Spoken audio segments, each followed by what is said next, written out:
Guys, we've kind of digressed the last couple of years. There's some issues going on, and we need to address those. At one point, Brotherhood was just dominating and killing everything. But lately, it's kind of taken a few steps back. And before you really can ever work on something, you got to find out what the issues are first. So, let's see what some of the issues that are facing Brotherhood currently, okay? Raise your hand if you're from Epsilon. Okay, really quick, introduce yourself, name of class. My name is Marcos, and I crossed over fall 11 MU class. Okay, Marcos. Really quick, tell me who's your current e-board, just their first names. Marilyn, Linda, Rosanna, and Itza. Okay, any brothers? Nope. No brothers at that community, okay. Alpha, someone from Alpha. Marco, where's Marco at? Who's our current e-board? Just really quick, their first names. Daisy, Audrey, Ari, and Myra. Any brothers? Okay, any Beta? Where's Beta at? Who's your current e-board really quick? Kayla, Rebecca, Sarah, and Chris. Okay, we got a brother on there. Right here. Chris, that's what's up. I see you. Yeah. Alright, so I think it's pretty obvious what the first problem is, you guys. It's a pretty big one too. Brotherhood is missing in leadership. You guys, we have 2 chapters right now, all ran by sisters, which is no problem with that. I don't have a problem with sisters being on e-board. But what about brothers too? Why can't it be half and half? And when we see somebody on e-board, when we vote them in, when they're running for e-board, why do we vote them in? There's a reason why we choose that person. It's not because we predict the future, oh, they're going to be great, I can just see it, I had a vision. No. It's because of something they've done before. So, the reason why Brotherhood right now is not in leadership roles is because, simply, body of work. The person that's running for e-board, they're gonna be in this leadership role. We put them there because of what they did before. They took the right steps, they made the right sacrifices, they had the right ideas, so they had a body of work. So now when we vote for them, we can actually see them, we can kind of predict what they're going to do. Like I said, not because we can't see the future, but we see what they've done before, so we know they know what they're doing. And you can kind of think of it like this. Think of your neighborhood councilman, your pastor, government officials, even your boss. How do they get to that point where they're at? How do they get to that leadership role? It's because they've done stuff before. They created a body of work for themselves. So one day, when this leadership role opened up, this position opened up, they were favored for this position. Why? Because people saw what they'd done before. They're like, you know what, we've seen you in action. Yeah, you put in work for this amount of time. So this position opened up. Yes, we're going to actually vote you in because you have a body of work. So you guys, each and every one of you right now, look at yourself and time in DSC. Ask yourself this question. Do you feel like you have enough body of work right now? Do you feel like you've done enough to really earn a leadership role? And whether you're a freshman, you just started out in DSC, or you're about to graduate, do you feel like you've done enough? If the answer is no, then we got to get to work. Attend events, hold offices, become a brother. Sometimes just be there, show support. Because that shows people that you are trying, you're building yourself a body of work. So guess what? Next year, and I'm hoping by next year, when we have these elections again, we have some brothers in leadership. So get out there, start doing some work, because you guys, we can run our fraternity too. We can run our chapters as well. Okay, the sisters need our help too. It's not like they want to take over. No, they actually need our help. And actually, I spoke to Monica. One of her segments that she's talking about right now is how do we get brothers involved. So they're actually talking about how they can get us involved in leadership. We should be able wanting to do that too. They shouldn't be talking about how they want to do it. No, we should be out there trying to be on these leadership roles so we can do it. Just get a body of work, right? Show people you can do it. So guys, it's simple. No body of work, no leadership. And not just in DSC, in any aspect of life. You want to move on? Then show people you can. Show them the steps you're taking to get to that leadership role. So they actually choose you.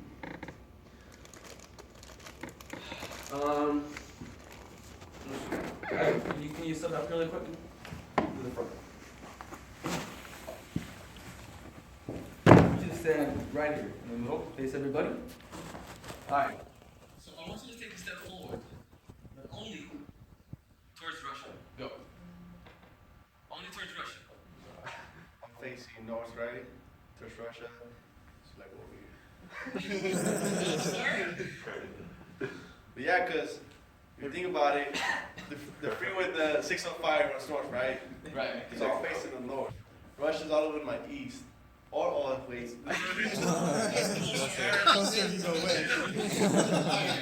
Alright. So why aren't you like able to move right away when I asked you? Cause What was the reason? I could go to either or. No, but like why weren't you confident of where you were going? Like this Cause I don't know where I'm at. you don't really have a sense of direction, right? So is it safe to say that because you don't have a sense of direction, north, east, west, you're not able to move forward? Right. Right? Okay. Here's another problem you guys are facing. And thanks, Evan, I appreciate it. You guys, no sense of direction, no forward movement. Do we know where we want to take Brotherhood right now? Do we have goals for ourselves?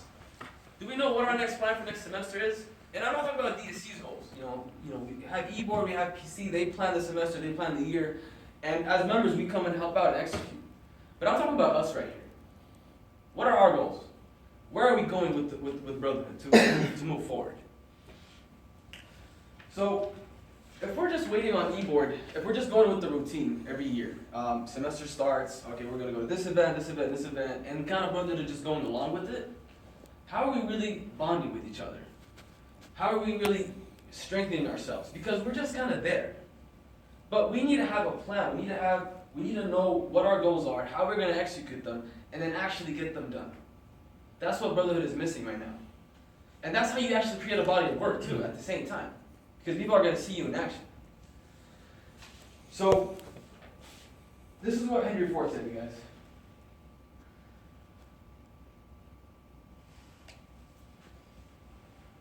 So, coming together is a beginning. Keeping together is progress.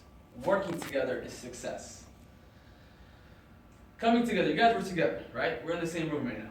So, that's a beginning. That's awesome. Keeping together. Probably a year from now, we're still going to be here, right? So, we're doing good. But you guys, unless we're working together, actually we're getting something done, that's when we're successful. And that's why brothers need a plan. Besides the fraternity, we just need our own goals. So, everybody has a pen and paper really quick, by the way? Somebody's writing on your phone, whatever it is. I'm going to have you guys write these in really quick. So if you don't have a piece of pen, a phone, just try to get something.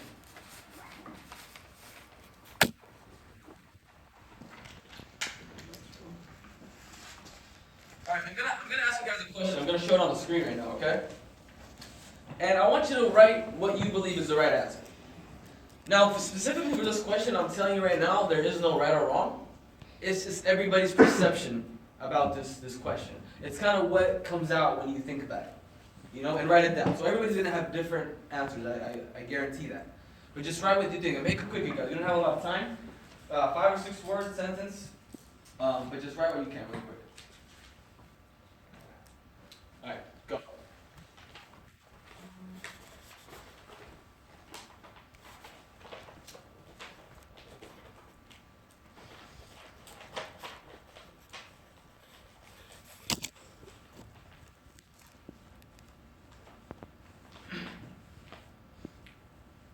No cheating.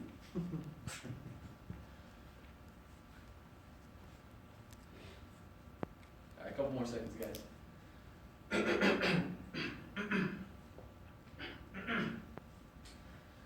Alright, let's stop here, guys. Who just crossed over recently? Raise your hand.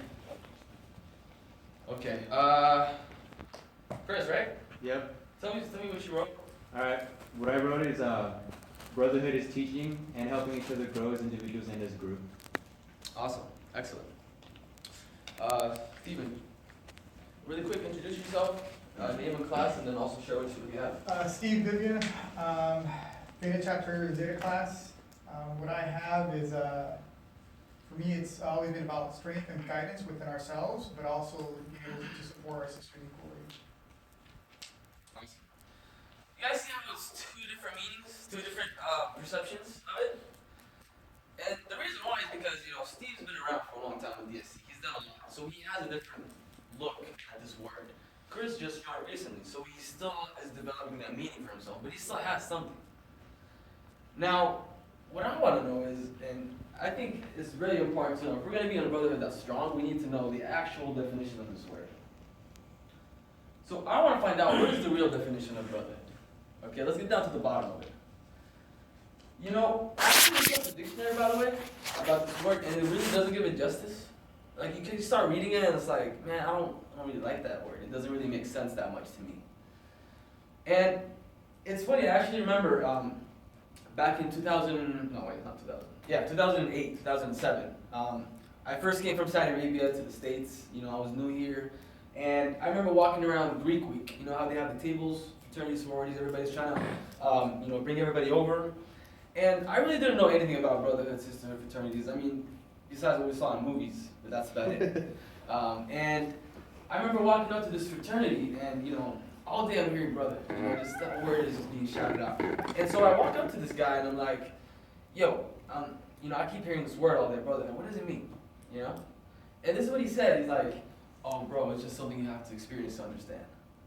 That's the answer he gave me, and I just remember being like, dude, that is such an unsatisfying answer. Like, I'm asking you a question, this is what you're gonna tell me? Like, and let's be honest, you guys, I'm sure all of us have used that before. I was caught off guard one time by a student, and I kind of said that. I didn't expect him to ask me that question, so I was like, you just gotta try it out.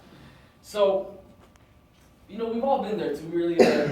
We don't really know what this word means, but I promise you today, you guys, if somebody asked me what brotherhood is, this is what I would tell them. Brotherhood is the bonding of individuals of various backgrounds, beliefs, places, and eras around a singular set of life-directing commitments. And this is why I believe this definition gives it justice. You guys, this definition here, this allows me to share my brotherhood with somebody I graduated with. But somebody also I graduated with a decade ago. It doesn't matter what time we graduated, we can still share this meaning. You guys, I can share this meaning with somebody who I disagree with religiously or politically. We just don't see eye to eye on certain objects, but we still share this meaning. It doesn't matter. Whether you're new school or old school. And I'm hearing now there's like fossil school and prehistoric school. I don't know if you guys read Oh my god. Don't point, man. You get from that. But regardless of what your era is, regardless of what time you joined DSC, we share this meaning right here. And the reason why we all share this one is because it's not based on your personality. It's not based on our friendship. It's based on shared commitments that we all have. So because we have all shared commitments, regardless of your time with DSC, that's what makes us a brother. So the obvious question is, you guys, what are our commitments that we share together? All of us in our room right now, we all have these commitments. You might not know what they are yet, or you might just forgot about them, but they're inside. So the first commitment is obviously our pillars. First thing we joined DSC, first thing they taught us is about our pillars, right? So whether you're Steve from back in the day, or whether you're Chris, you guys all know what the pillars are, right? We all live by them, right? So different eras, but because they have that commitment, they're a brotherhood right there. That's what it is. Second commitment, you guys. Having our brother's best interest in mind. You hear about our brother not doing so well, right? You're going to feel for him. You're going to try to help him out. If anything, pray for him, right? If somebody's enjoying something, a brother's enjoying a celebration, graduation, wedding, you're going to wish him success. You're going to wish him love. You might not be there, but you're going to shoot him maybe a text. The point is, all of us here, you guys, regardless, even if you don't know each other that well, we always want to know that our brothers are doing well. You're always going to want that. You're not going to want anything bad to happen to a brother. Even like I said, we don't know each other still. So that's something we all share in this room right here, and every other brother that we know. We have that love for each other regardless. And the last commitment that we share right now, today, is the desire for the continued prosperity of the fraternity. Picture this, you guys. If one of you guys right now left to Africa, right? Like life took you to this crazy journey and you have to move to Africa. Like, you took your family, you have to go. You're probably not going to come back anymore, right? So years go down the line, 10 years go by, and one day you hear that, oh man, DSC is not doing so well. They closed down another chapter, they're just really suffering right now. Even though you haven't been involved with DSC in a while, you're gonna feel bad, right? It's gonna make you a little sad. Or the opposite, maybe you hear, you're in Africa right now and you hear DSC is great. They just opened up another chapter and they're, growing, numbers are crazy. You're gonna feel good, right? Oh man, I can't wait to go back and see what's going on. So regardless of what you are, wherever life takes you, we're always gonna want DSC to do well. That's something that we're gonna have together. Regardless of your middle school or old school, doesn't matter. If you're a Christian, if you're a Jew, we all share these commitments. It doesn't matter. Those things are set aside. If you're Hispanic, if you're Arab, doesn't matter. So we all have these commitments, and that's what really makes us a brotherhood. Not how much stuff we have in common. It's these commitments right here.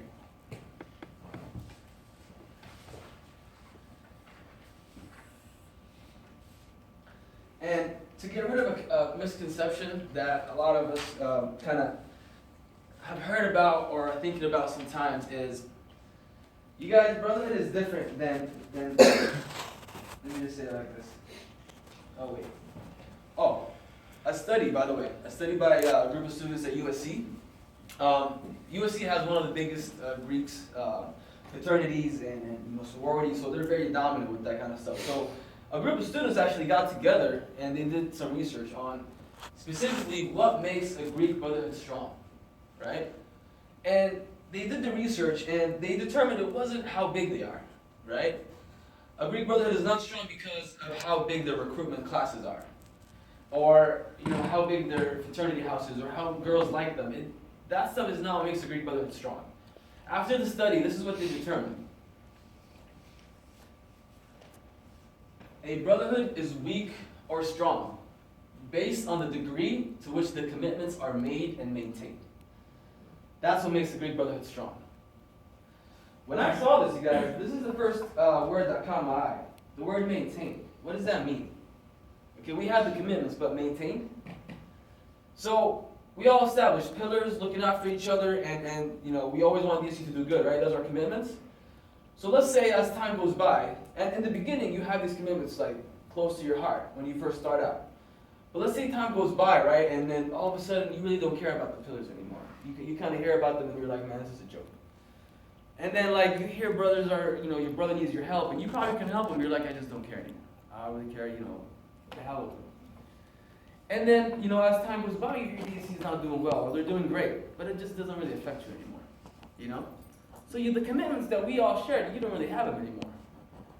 So that's why this person, to me, honestly, is not a brother anymore. I don't care if you're rocking my letters, You really don't believe in what I believe in anymore.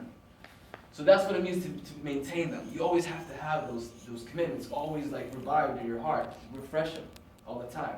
Because that's what's keeping us a brotherhood. Not just because you're wearing letters. No, it's more deeper than that. It's the commitments we all have. And the misconception I was telling you guys about, and this, I just want you guys to be clear. Brotherhood is not a friendship. Okay? Don't think that. Let me put it to you like this. If our brotherhood right now, if we only valued togetherness, we only valued hanging out, that's the stuff we cared about in brotherhood, right? Really, we're just valuing friendship. That's what friendship is. In essence, it's just hanging out and then being together. And let's be honest. Friendship can be an attractive asset to a fraternity. When we all started out, we were just looking kind of for friends at the beginning, right? We're just looking for people to hang out with, guys we can be, chill with. So it can be a very attractive asset for a fraternity.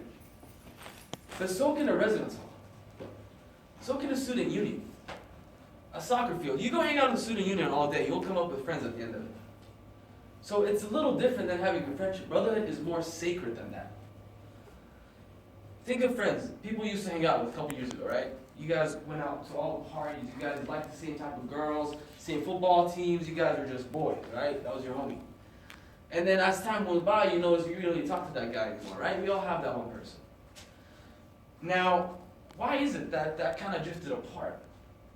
It's because what you thought was things in common and that made you friends isn't really a real deep thing. Just because you guys like the same things or like to do the same activities doesn't mean you guys are have really stuff in common. No, commonality is having something deep and sacred. What you have with a brother that you don't have with a friend is you guys took the same oaths together. You guys had the same obligations together. More importantly, you guys shared the same commitments and still do. So even if I don't see a brother 10 years from now, I'm still going to go up and say hi and have love for him because we have something more deep inside. That's a shared commitment. So that's why it's not a friendship. Brotherhood is a lot more deeper than that. You know, value your friends, but even more value the brother, because that's going to last for life. And this is why we say DSC is for life, you guys, because of these commitments. That's why. Not because we just wear letters. No, it's because of what's behind those letters. Alright. Who watches football? Raise your hand if you watch football. Alright? If you're a Cowboys fan, just put your hand up. So we all watch football, right? Some of us might have played football before. So imagine this, you know, the game's going on right now, right? Defense is all lined up. They're trying to block trying to defend their goal line. And offense, they're about to attack, right? What does offense do right before they attack, right? There's something they do before they get to the play, right? And they're trying to get to first down, they're trying to score a touchdown. So this is a big play. But what is it they do right before they start playing that play? And they're both on the field. Raise your hand if you know. They do the huddle, right? Steve, tell me really quick, what's the point of the huddle? Call play. Call play, right? So they're trying to plan what they're going to do, right? So they get together, right? They talk it out. Hey guys, this is what we got to do, man. This is first down. We got to get this touchdown. We got to win this game. If we do this right, we're going to be successful. We're going to be victorious. So this huddle is really used for them to plan for success. Is that fair to say? A huddle is used to plan for success? Alright, why can't we have something like that? Alright, we're all trying to be successful. We're trying to move forward. Alright, we're trying to be victorious. Why can't we have a meeting or something to where we actually plan things out? And I don't mean just writing them down or just posting something on Facebook. No, I mean getting to the nitty-gritty of it. Dates and times and location and everything. I actually spoke with Omar Guerrero. A lot of you guys know him. Alpha Chapter just had a Brotherhood meeting. And I spoke with Omar after the meeting, and we actually decided on starting this new thing here at Alpha Chapter. I hope that other chapters can adopt it. And what we're going to do basically is